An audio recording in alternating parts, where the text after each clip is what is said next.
पद्धतीने इथे पांडवकालीन बारवेचा विषय याच्या अगोदरचा एक विषय होता.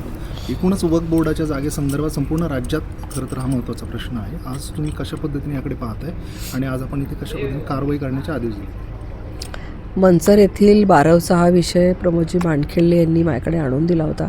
तेव्हापासून आम्ही जिल्हाधिकाऱ्यांकडे याचा पाठपुरावा करतो आहे. सगळे पुरावे हे सांगतायत की ही हिंदूंची बारव आहे, पांडवकालीन बारव आहे. इथे गोमुख आहे, पाणी वाहण्याचं ठिकाण आहे. इथे शिलालेख आहे, त्याचं भाषांतर करून पुरावे सबमिट केलेले आहेत. ही संपूर्ण जागा ही हिंदूंची मालमत्ता असतानासुद्धा या ठिकाणी रोज उठून नवीन बांधकामं होत आहेत. जिथे मजार नव्हती तिथे मजार आली, त्याला खोली नव्हती ती खोली आली, त्याच्या आजूबाजूला राहायला म्हणून नव्याने खोल्या बांधून तिथे लोकं राहायला आली. थडगी नव्हती ती नव्याने थडगी सदृश एक तिथे पांढऱ्या रंगाचे दगडचं एक आरेखन केलेलं आहे की जसं काही याच्या खाली कोणातरी पुरलं आहे.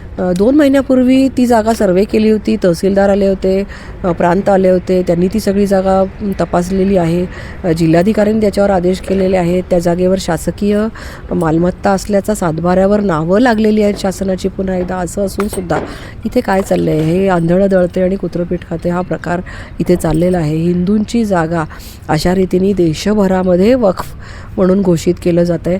आपण बघितलं असेल की ज्यावेळेला स्वातंत्र्य मिळालं आपल्या देशाला तेव्हा फक्त 35,000 वक्फ प्रॉपर्टी होत्या आणि आता 10 लाखापेक्षा जास्त प्रॉपर्टीज या वक्फ म्हणून घोषित झालेल्या आहेत. 40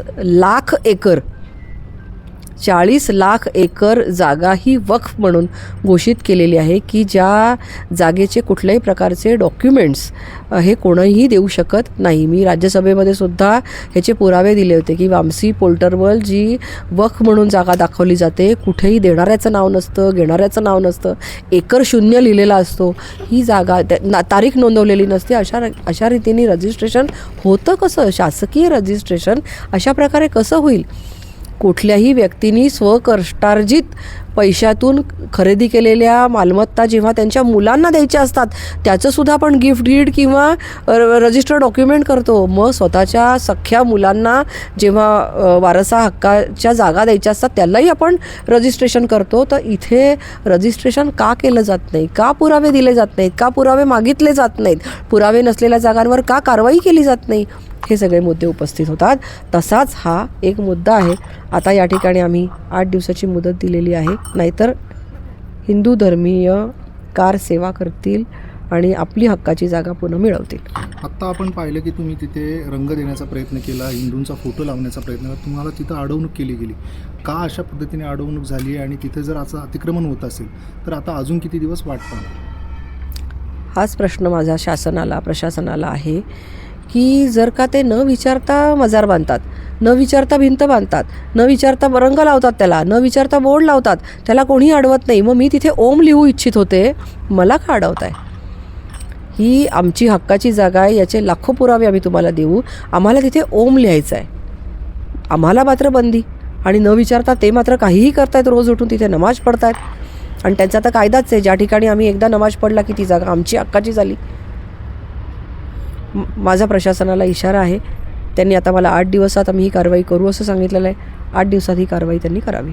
कायदा आणि सुव्यवस्था बिघडण्याची चिन्ह आहेत. एकूणच जर परिस्थिती बिघडली नाही, ही अशी धमकी कोणी कोणाला देऊ नये. कायदा सुव्यवस्था मुसलमानांमुळे बिघडते.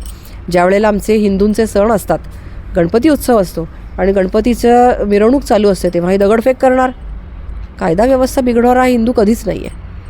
हिंदूंनी कधीही कुठल्याही देशावर अतिक्रमण करून आम्ही आक्रमणकारी नाही हे इतिहासाने सिद्ध केलेलं आहे. आम्ही कोणाच्याही जागा बळकावत नाही, कोणालाही त्रास देत नाही, कोणालाही कंपल्सरी धर्मपरिवर्तन करायला लावत नाही.